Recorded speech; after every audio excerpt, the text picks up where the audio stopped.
승부 현근택 변호사, 이준우 국민의힘 대변인, 그리고 윤재관 조국혁신당 전략기획위원장과 함께하고 있습니다. 오늘 또 윤재관 위원장이 나오셨으니까 합당 얘기를 안 물어볼 수가 없습니다. 네, 어제 뭐 당무인가 해가지고 조국 대표한테 협의 정권을 주고 당원의 총의를 모아서 진행을 하겠다라고는 했는데, 약간 조승래 민주당 사무총장이랑 뭐 서항진 의원이랑 뭐 이렇게 뭐 설전 비스무리하게 있어서 호락호락하게 진행되진 않겠다라고 좀 보이는데, 어떻게 전반적으로 당에서는 보고 계신가요? 그 한 가지 제일 중요한 거를 말씀드리면 조국혁신당이 그동안 추구했던 가치, 이 가치와 정책들을 기초로 하여 당원의 총의를 모아서 결정한다, 이렇게 했습니다. 그러니까 이게 단순한 덩치 키우기가 아니고 그동안 조국혁신당이 독자적으로 얘기했던 정치개혁과 뭐 검찰개혁, 그리고 토지공개념, 그리고 개헌 문제, 이런 문제들에 대해서 그 가치를 절대 포기하지 않고 확대하겠다라고 하는 기본 입장을 갖고 이 문제를 지금 대하고 있고요. 양당 간에 이렇게 뭐 설왕설래나 뭐 이 얘기들이 있습니다만은 그 과정 속에서 서로에 대한 선을 넘지 않았으면 좋겠다라는 생각이 들고, 지금 막 논의가 시작하는데 논의의 마지막 얘기를 먼저 하는 것은 적절치 않은 상황인데요. 다시 이제 지금 애도 기간이 지나고 나서 다시 뭐 논의가 되겠습니다만은, 그럴 때 서로에 대한 기본적인 신의, 신뢰의 관계 속에서 논의가 되도록 노력할 것입니다. 지난 목요일이었나요? 그 발표를 정청래 대표가 먼저 했을 때, 그 전날 조국 대표랑 만났다는 거잖아요. 네, 만났습니다. 조국 대표는 그날 밤에 긴급 뭐 최고 지도부 회의를 소집을 했다고까지는 알려졌는데, 그렇습니다. 그럼 전략기획위원장님은 그 회의에 참석을 하셨나요? 네, 했습니다. 그럼 전날 밤에 이제 알고 계셨던 거군요. 근데 원래 지난 가을만 하더라도 지방선거 전에 합당 없다라고 그 조국혁신당에서 공식 발표를 한번 입장을 했었는데, 그러면 이런 거에 협상 자체가 이루어지는 것 자체에 대한 격렬한 반대, 저항, 당내 갈등, 이런 거는 없나요? 이견들도 있는 분도 계시고요. 당무위원회를 통해서 그 당무위원들께서 자기의 의사를 다 표출하셨고요. 그럼에도 불구하고 이 논의에 관련된 최종 결론을 당대표에게 인임한다로 해서 최종 결론을 내렸습니다. 아까도 말씀드렸듯이 그동안 조국혁신당이 추구했던 가치, 그 가치를 절대 포기하지 않겠다. 오히려 보존하고 더 확대하겠다. 그러한 기조하에서 이 문제에 대해서 저희는 논의를 하겠다라는 기존 입장이기 때문에 그 가령 예를 들어서 완전히 뭐 흡수돼서 우리의 형체를 알아볼 수가 없거나 아니면 가치의 연합, 뭐 서로가 추구했던 다른 가치, 그것들이 시너지를 만드는 그런 역할을 할 수 있는 그런 상황들을 만들 수 있느냐가 여부가 매우 중요하다라는 말씀드립니다. 알겠습니다. 국민의힘은 이건 어떻게 보고 계세요? 저는 정청래 당대표와 조국 대표, 이 두 분 대표 간의 이해관계가 맞아떨어졌다고 생각합니다. 정청래 당대표 입장에서는 지금 다음 당대표로 가는 거, 그러니까 당대표 연임이 최대 지금 목적이거든요. 그러기 위해서는 본인을 지지했던 김어준 씨를 비롯한 친청 세력으로는 부족하다. 이재명 당대표를 지지했던 개딸 세력과 맞서가지고 이기기 위해서는 친문 세력의 도움이 필요하다라는 계산이 좀 깔린 것 같아요. 그래서 이번 기회에 친문 세력을 흡수 또는 포섭을 해서 그 힘으로 다음 8월 전당대회 때 한번 당대표에 도전하겠다. 그래야지 당대표가 되고 다음 총선에 공천권을 행사해서 대선 주자로 자리매김을 확실히 할 수 있다는 계산이 있는 것 같고요. 그러면 조국 대표 입장에서 무엇이 이제 본인한테 필요한 것인가?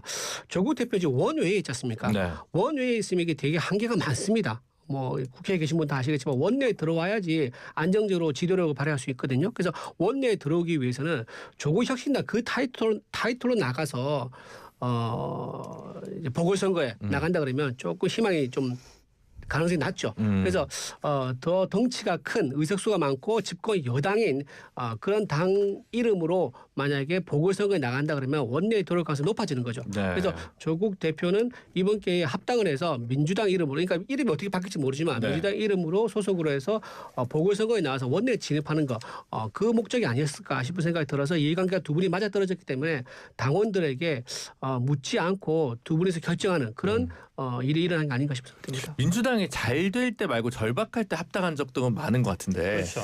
잘 나가고 있을 때 합당한 적은 잘 없잖아요. 2014년 지방선거 때 안철수 네. 김한길 합당이 약간 그런 거죠. 네. 그때는 약간 뭐 지방선거 앞두고 약간 위기고 쉽지 않은 선거였거든요. 22년 대선 앞두고도 열린민주당이랑도 합당하고 그렇죠. 김동연 뭐 당도 합당하고 사실은 뭐 조국 대표 같은 경우에는 뭐 국회 입성이 목표인 건 다들 아는 거고 보궐선거 나가려고 하겠죠. 근데 뭐 본인이 민주당으로 나가든 그 선거 연대를 통해서 충분히 가능해요. 네. 어찌 보면 뭐 민주당과의 예를 들어 정책 연대, 선거 연대도 가능하거든요. 그렇죠. 그러니까 그거 자체가 뭐 목적이 될 수는 없고, 그러니까 조국 대표 자체가 어찌 보면 약간의 상징성이지 그분이 뭐 어느 당으로 나가서 되느냐 안 되느냐는 크진 않아요. 그게 과연 전체 구도, 선거 구도에 유리하냐 불리하냐 판단을 할 수 있을 것 같고, 지금 말씀처럼 뭐 글쎄요. 그러니까 저는 개인적으로는 이게 지금 당내에서 시끄럽거든요, 되게. 네. 시끄럽기도 하고, 그러니까 중도의 확장이 좀 사실은 이제 국민의힘이 계속 오른쪽으로 가고 있거든요. 네. 개인적으로 봤을 때는. 네. 가운데가 계속 비고 있어요. 네. 비고 있다기보다는 약간 가운데 공간이 좀 공간이 룸이 생겼다. 그렇죠. 라고 본다 그러면 네. 그러니까 민주당 입장에서는 어쨌든 중도를 잡는 게 중요하고 그쪽으로 지금 이재명 대통령도 계속 그쪽으로 이제 가려고 하고 있거든요. 저도 개인적으로는 그 방향 맞다고 봐요. 왜냐하면 공간이 열렸기 때문에 국민의힘 이쪽으로 가고 있어서 그런 방향에서 본다 그러면 그러니까 조국 혁신당과의 합당이 그거에 부합하느냐 그런 부분은 조금 고민해 볼 필요가 개인적으로 있다고. 김남희 의원이 비슷한 인터뷰를 하시기는 했더라고요. 네. 저 사실관계가 조금 다른 것 같아서 네. 예. 지금 합당을 제 3자가 보기에는 뭐 합당이 다 된 것처럼 이렇게 말씀하시는데 그게 전혀 아니고요. 네. 정청래 대표께서 지난주 목요일 날 이제 합당하자 제안을 하셨고 우리는 절차와 경청을 통해서 그 논의를 진행해 보겠다라고 얘기해서 지금 합당이 합의된 게 아닙니다. 전혀 그런 게 아니고요. 그 논의를 할지 여부에 대한 그동안의 그 총의를 모으는 시간이었고 지금은 또 이제 애도 기간이지 않습니까? 끝나고 나면 그거에 대한 저희들의 또 입장이 좀 나오겠죠. 예, 그래서 그 뭐 두 분 간의 정치적 이해관계가 맞아떨어져서 전격적으로 합의한 것처럼 말씀하시는 건 팩트가 아닙니다. 근데 아예 할 가능성이 없으면 무슨 소리예요? 그냥 놔두세요, 넣어두세요라고 조국 대표가 그 정청래 대표한테 얘기하지 않았을까라는 생각도 하나 들고, 두 번째는 정청래 대표가 이토록 당 내부에 소통을 안 하고 우리한테 얘기를 했단 말이야라고 해서 좀 민주당 내부의 절차적 논란에 대해서 조국 혁신당도 놀랬을 것 같다는 생각이 드는데 어떤가요? 그러니까 이런 거지 않습니까? 이제 조국 혁신당과 민주당은 우당입니다. 예. 큰 바다에서 함께 만나서 우리가 꼭 해야 될 일들을 같이 해야 될 우군이거든요. 그 우군의 를 대표하시는 당 대표가 제안한 것을 일거에 거절한다. 그건 우군이 아니죠. 우당의 관계가 아니라는 얘기입니다. 그렇게 진지하게 얘기하셨기 때문에 그 점에 대해서는 우리 당이 어떻게 조국혁신당이 그동안 보여줬던 가치와 비전을 어떻게 살릴 수 있을지 이 방향이 맞는 것인지에 대한 판단을 할 수 있는 거 아니겠습니까? 근데 그것을 그동안 있어왔던 그 합당 전혀 없다라고 하는 내용들로 계속 치환하시기에는 우리가 뿌리가 같고 우리가 목표도 같으나 추구하는 가치가 좀 다르고 길이 좀 다른 것 뿐이지 않습니까? 근데 그러한 내용들을 같이 논의할 수 있는 계기를 마련한다는 것, 거기까지가 딱 지금 상황입니다. 네. 근데 좀 놀라지 않았어요? 아까 두 번째 질문. 민주당 내에서 이렇게 평지풍파가 많고 내부 교통 정리도 안 하고 우리 대표한테 얘기하다니 정청래 대표 이건 좀 아니지 않아라는 생각을 전략기획위원장님은 하실 수 있는 거 아닙니까? 아니 당연히 했죠. 왜냐하면 이제 목요일 날 그렇게 되고 나서 그러니까 내부 안에서의 의사소통이 어떻게 됐는지 저희들은 전혀 모르지 그러니까 않습니까? 그러니까 그런 거에 대해서 저희들이 물어볼 수도 없고 그 점에 대해서는 이제 일이 다 벌어지고 나서 저희들도 알게 됐기 때문에 저희들로서도 좀 당혹스러웠죠. 네. 그 당내에서는 뭐 말씀하신 것처럼 일단은 뭐 조국혁신당이나 최고위원들은 알았는데 우리 당의 이제 최고위원들은 뭐 더 늦게 알았다. 더 늦게 알았다. 네. 이제 그 부분이 어찌 보면 굉장히 이제 여기서 반발하고 이의 제기하는 건데, 근데 선거를 앞두면 이제 굉장히 복잡합니다. 그러니까 사실은 뭐 공천 문제도 있고 뭐 광역이든 지주단체든 아니면 보궐이든 굉장히 복잡하거든요. 네. 그런 수싸움이 있는 거라서 이게 말은 뭐 지분 싸움 안 하고 뭐 한다 그러지만 결국은 이제 선거 때는 공천 문제거든요. 공천을 누구를 줄 거냐 아니면 이런 문제에서 사실 그런 문제를 비틀릴 수밖에 없어요. 네. 경쟁하는 부분이라 네. 약간 뭐 합당 과정, 그러니까 예를 들어서 평상시는 모르겠는데 선거 앞두고 합당할 때는 항상 그 문제가 되거든요. 그래서 좀 조국 대표님도 어쨌든 본인이 뭐 보궐선거 나갈 거라고는 대부분 생각하고 있거든요. 네, 그렇죠. 근데 이제 말씀을 안 하시니까 그래서 좀 이렇게 터놓고 얘기했으면 오히려 더 얘기가 편한 것 같아요. 다들 그렇게 현실적으로 예상하고 합당이 좀 네. 되기까지 의문스러운 게 지금 조국 혁신당 같은 경우 지난 총선에서 그 정당 득표율 있지 않습니까? 네. 이게 민주당보다 높았어요. 그렇죠. 광주에서는 9%포인트 앞섰고 전남, 전북 전부 다 5%포인트 호남에서 정도 1등이었죠. 네, 앞섰었어요. 그렇단 말은 현재 이제 민주당에서 출마를 준비하고 있는 후보자들이 많이 있을 건데 그 지난 선거에서 상당 득표를 보였던 조국 후보자가 조국 혁신당 소속 후보자 나온다 그러면 그들과 경쟁해야 되거든요.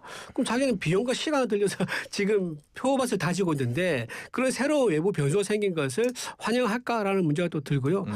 조국 혁신당 입장에서는 지분을 요구할 당연히 요구하겠죠. 근데 이 비례 가지고 의석수의 비례 가지고 지분을 요구하지 않을 거예요. 그러니까 당당하게 50대 50 이런 지분을 요구할 건데 과연 민주당에 있는 의원들이 그걸 받을 수가 있을까? 그리고 마지막으로 민주당 조국신 다 비례의원 12명이잖아요. 네. 비례의원들이 민주당 합쳐지게 되면요. 전부 다 당협위원장을 생각할 수밖에 없단 말이에요. 네. 그럼 민주당에 있는 의원들도 자기 이제 당협위원장 자리하면서 지역구 받는 걸 다 생각하고 있는 건데 또 경쟁해야 되는 상황이란 말이에요. 그러니까 민주당 원내에 있는 의원들과 각 후보들은 조국 혁신당과 합쳐진 것에 대해서 굉장히 거부감 느낄 수 없는 그런 상황이기 때문에 쉽지 않아 보인다 말씀입니다. 근데 되게 재밌는데요. 그 당사자인 조국 혁신당은 지분의 지자도 얘기한 적이 없거든요. 얘기 안 해야죠. 지분의 지자를 어떤 경우든 지금 얘기한 적도 없고요. 그 전에도 얘기한 적이 없습니다. 그러니까 뭐 근데 그걸 지분 요구로 모든 걸 다 치환시키는 그러한 해석에 대해서는 좀 과거의 문법 아닌가라는 생각이 들고 조국 혁신당 그렇게 쫀쫀하지 않아요. 그리고 이제 알겠습니다. 흡수를 안 해야 된다 이 얘기인데. 합당 만약에 합당이 된다면 이 합당이 무엇을 위한 합당인지 지금 정청래 대표께서 얘기하셨던 이재명 정부의 성공 그리고 정권 재창출 이러한 가치 플러스 어떠한 가치를 가지고 국민들께 설명할 건지가 매우 중요한 것이고 그게 사실은 합당을 가를 그 중요한 분수령이 돼야겠죠. 알겠습니다. 지분 가지고 저희들을 매도하지 마십시오. 알겠습니다. 이 얘기는 여기까지 하고요. 네, 그 통합 논의인데 이제 또 여권 내에서의 약간 분열적인 부분들도 있는 것 같은데 비슷한 양상이 국민의힘에서도 벌어지고 있습니다. 한동훈 전 대표 제명 하냐 마냐. 장도혁 대표 단식은 끝났고요. 지금 고성국 박사 같은 경우는 제명은 우파 결집의 절대적 조건이다 이렇게 얘기를 하고 있고 대안과 미래 뭐 이런 국민의힘 토정파 이런 의원들은 또 제명 결정 자체는 재고해달라라는 요청을 했다는 이제 보도가 이제 계속되고 있고 뭐 김재섭 의원 이런 분들은 이제 공개적으로 언론에 나와서도 얘기를 하고 있는데 29일 정도로 예상이 되는데 이 제명 그대로 되는 겁니까? 이거 이준우 대변인께서 일단 얘기를 해주시죠. 김종혁 전 최고 징계 수위가 올라갔지 않습니까? 네. 그런 이제 흐름을 보면은 한동훈 전 대표에 대한 징계 수위가 바뀔 여력은 없어 보인다 생각이 들고요. 당원 당규를 보니까 최고위에서 바꿀 수 있는 게 아니더라고요. 맞아요. OX만 있는 거지. 맞아요. 그래서 아예 방법이 이제 있다 그러면 아예 펜딩을 계속하는 거예요. 네. 그냥 안건 올려놓고 계속 계류중을 해가지고 처리 안 하는 거죠. 그 방법밖에 없어요. 네. 그런데 지금 어쨌든 지금 김종혁 전 최고에 대한 이제 징계 수위를 보면은 당무감사보다 올라갔지 않습니까? 네. 그렇다면 의제가 좀 확고하고 이번 기회에 해당 행위를 하는 사람에 대해서 확고하게 우리가 정리를 하겠다. 그리고 김종혁 전 최고와 달리 한동훈 전 대표는 당원 게시판 여론 조작 이제 사안에 대해서 지금 깊숙이 관여돼 있다는 거거든요. 거기에 대해서 재심할 기회를 주고 또 공개 검토를 하자, 공개 검증을 하자라는까지 제안했음에도 불구하고 본인이 응하지는 않습니다. 그렇다고 그러면 이건 재판 같은 경우는요. 보통 판사가 소명할 기회를 주는데도 그게 응하지 않고 재판이 나오지도 않지 않습니까? 그러면 제출된 증거만으로 결론 내립니다. 마찬가지인 거죠. 최고에서도 그렇다 그러면 한동훈 전 대표가 이거 가지고 더 이상 소명할 의지가 없구나라고 해서 판단을 내릴 수밖에 없지 않을까. 제명한다로 보이는 것 같습니다. 저도 제명한다고 보여요. 왜냐하면 정동 대표가 뭐 단식하다가 그만둬서 갔는데 한 일주일 정도 보통 단식 기간 정도는 있잖아요. 근데 빨리 오셨거든요. 그럼 빨리 해야 될 일이 뭐가 있는 거잖아요. 이거밖에 없는 거예요. 다른 아무리 생각해도. 왜냐하면 그때도 뭐 쌍특검 얘기했지만 결국 한동훈 때문에 단식하나 보다 얘기했고 어쨌든 뭐 보수 결집이 됐다. 그때보다는 본인의 힘이 더 이제 세졌다. 그리고 약간 본인한테 자기의 위기도 돌파가 됐다고 보기 때문에 그때 어려울 때도 하려고 했는데 지금 다 힘도 모였고 사람들이 다 뭐 박근혜 전 대통령도 와서 응원해주고 했는데 안 할 이유가 없잖아요. 지금 좋은 말씀하셨어요. 그러니까 김종혁 전 최고가 당원권 정지 2년이었는데 탈당 권고를 했잖아요. 그거보다는 이분은 방송에 나가서 뭘 얘기했다는 거거든요. 그렇죠. 이거보다 훨씬 더 무겁잖아요. 그럼 당연히 뭐 제명 안 할 이유가 없죠. 그냥 제명으로 간다. 어떻게 보십니까, 윤 위원장님? 단식 기간 동안에 위로 방문 안 했잖아요. 괘씸죄까지 했는데 크게 이제 세 가지 방법이 있잖아요. 그대로 강행한다, 아니면 말씀하셨듯이 계속 지연시킨다, 아니면 수위를 조절한다. 이 세 가지 길이 있는데 지금은 다른 선택이 없는 것 같아요. 괘씸죄까지 포함됐고 특히나 또 이제 지난 토요일 날 또 이제 무력 시위까지 했잖아요. 대규모 집회가 있었죠. 대규모 집회까지 했고 여기서 밀리면 정치적으로는 대표의 권위가 다 완전히 훼손된다라고 판단할 가능성이 매우 크고 지금 그래서 더욱더 그 완벽한 제명으로 시기가 좀 빨라지고 있다. 저는 그렇게 봅니다. 방금 대규모 집회라고 했는데 그건 좀 팩트 체크를 하면 대규모 집회는 보기 어렵죠. 왜냐하면 이게 주최 측에서 10만 명 얘기를 해요. 3만 명, 4만 명 이렇게 얘기하는데. 근데 박모 변호사는 10만 명 얘기를 공개적으로 했습니다. 근데 현장 간 사람 얘기 들어보면요, 2-3천 명이 2-3천 명. 그래서 대규모를 말하기 좀 곤란하다 말씀드립니다. 알겠습니다. 그럼 뭐 그냥 이제 근데 이거는 이제 윤리위는 윤리위 결정이고 이거는 지금 최고위에서 그냥 하는 건가요? 네, 최고에서 의결하는 거죠. 의결하는 거예요. 예. 근데 이번에 돌아오시자마자 첫 이제 당무 복귀인데 이거를 할지는 좀 의아하긴 합니다. 왜냐하면 그 쇄신안 발표하고 나서 근데 중요한 것도 많았거든요. 인재영입위원회도 출범을 시켜야 된다. 출범 안 됐어요. 근데 청년 이제 의무 공천제, 그 다음에 이제 경선했을 경우에 당원하고 이제 시민 여론조사 이거 70대 30으로 가느냐, 60대 40냐 이것도 최고에서 결정해야 되는데 이런 중요한 것들이 남아 있기 때문에 아마 이거 처리를 먼저 하지 않을까 생각 좀 해봅니다. 그렇군요. 장도혁 대표 내일 복귀해서 물가 챙기기 뭐 이런 민생 행보부터 한다는 보도가 있는 것 같은데 그렇게 제명이 되면 그러면 지금 잠실 실내체육관에서도 대규모 토크 콘서트 한다고 지금 2월 초에 떴어요. 한동훈 대표는 뭐 토크 콘서트 그때 뭐 고향에서도 했고 토크 콘서트는 뭐 많이 해요 그 전에도. 근데 그건 뭐 백날 할 수 있죠. 여러 번 할 수 있는데 결국은 본인이 그러면 나가서 뭐 어쨌든 제명된다고 치면 독자적으로 세력화를 하거나 뭐 당을 만들거나 아니면 무소속 출마할 수 있느냐가 관건인데 지금은 어쩔 수 없는 구도로 가는 것 같아요. 하기 싫어도 해야 될 수밖에 없다. 만약에 여기서 그냥 토크 콘서트 하다 말면 끝나는 거죠 정치. 아니면 이제 뭐 장동혁 대표가 뭐 선거 만약에 지방선거에서 약간 실패하거나 물러났을 때 그럼 본인한테 기회가 오느냐? 그렇지도 않아요. 다른 분들이 있기 때문에. 때문에. 그래서 제가 보기에는 어쩔 수 없이 지금 그나마 선택 가능성이 있는 게 이제 대구 보궐방송밖에 없거든요. 그 세 분 중에 한 분이 된다 그러면 누군지 모르겠지만 그러니까 도전해 볼 수밖에 없을 것이다. 다른 길이 제가 보기에는 아무리 봐도 없다. 근데 이제 탈당은 뭐 당적은 그렇고 근데 무소속으로 나가냐? 신당 창당을 하느냐는 당을 만들 만한 동력은 없을까요? 왜냐하면 그러면은 그래도 나오는 사람이 있어야 되고 대부분 비례잖아요. 그쵸. 지금 친한이라 하시는 분들도 당을 뛰쳐나올 정도의 지금 한동훈이 예를 들어서 막 되게 세게 나가고 막 탄압을 막 받는데 굉장히 저항을 하면서 이러면 이제 세력이 생길 텐데 그냥 뭐 SNS는 하고 있고 토크 콘서트는 하고 있잖아요. 그거 갖고는 힘이 안 보이거든요. 그래서 제가 보기에 지역구든 비례든 아니면 뭐 정치인들이 같이 동조해서 나올 만한 사람은 많지 않아 보여서 당을 만들 힘은 제가 보기에 안 될 것 같아요. 없다. 네, 윤정아 위원장님 어떻게 보십니까? 동의합니다. 왜냐하면 뭐 따르는 사람이 없을 것이다. 그것도 있지만 한 전 대표가 인생을 살면서 한 번도 만지볼판에서 정말 매서운 바람을 맞아본 적이 없어요. 본인이 그 정도의 결기를 보이려면 그 정도의 경험도 좀 있고 좀 해야 되는데 그동안 원실 속이었어요.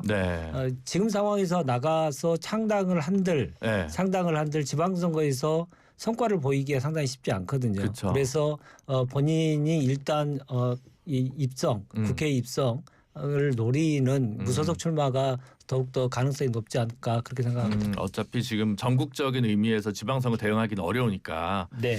그렇죠. 그리고 또 최소한 그 5명은 돼야 돈이 좀 나오잖아요. 정당 보조금이. 근데 아무리 꼽아도 지역구 5명을 꼽기가 쉽지가 않긴 하더라고요. 이른바 친한계 의원들이. 그것도 그렇고 네. 창당하려면 또 그 광역시도 5개에서 그쵸. 네. 지구당을 시도당을 설치를 해야 되는데 네. 그것도 쉬운 일은 그 아닙니다. 시도당 하나당 그 1,000명씩. 1,000명이 넘어야 되는데 네. 5,000명을 다 만들어야 되는데 그 비용도 노력도 엄청나게 많이 듭니다. 그 정도는 있지 않을까 싶은데 어쨌든 현재 28일에 YS 다큐멘터리 시사회 참석이 지금 예고돼 있다고 하고요. 짧게 내일 김건희 씨 그 선고 도이치 주가 조작 통일교 금품 수수 혐의인데 요거는 변호사님이니까 현 변호사님만 짧게 좀 네, 해주시죠. 아시겠지만 이게 아마 도이치 주가 조작하게 제일 무겁거든요. 네. 그 부분이 아마 유죄로 되느냐가 관건인 것 같고 유죄로 될 걸로 보고요. 15년형인데 아마 저는 뭐 10년 이상 나지 않겠냐. 그렇게 단호하게 보시는군요. 혹시 이준우 대변인 요거 얘기하실 게 있으실까요? 내일 봐야죠. 내일 법원에서 어떻게 판단할지는. 네, 알겠습니다. 오늘 세 분과의 얘기는 여기서 마무리하도록 하겠습니다. 세 분 모두 감사합니다. 고맙습니다. 지금까지 현근택 변호사, 이준우 국민의힘 대변인, 윤재관 조국혁신당 전략기획위원장이었습니다. 감사합니다. 지금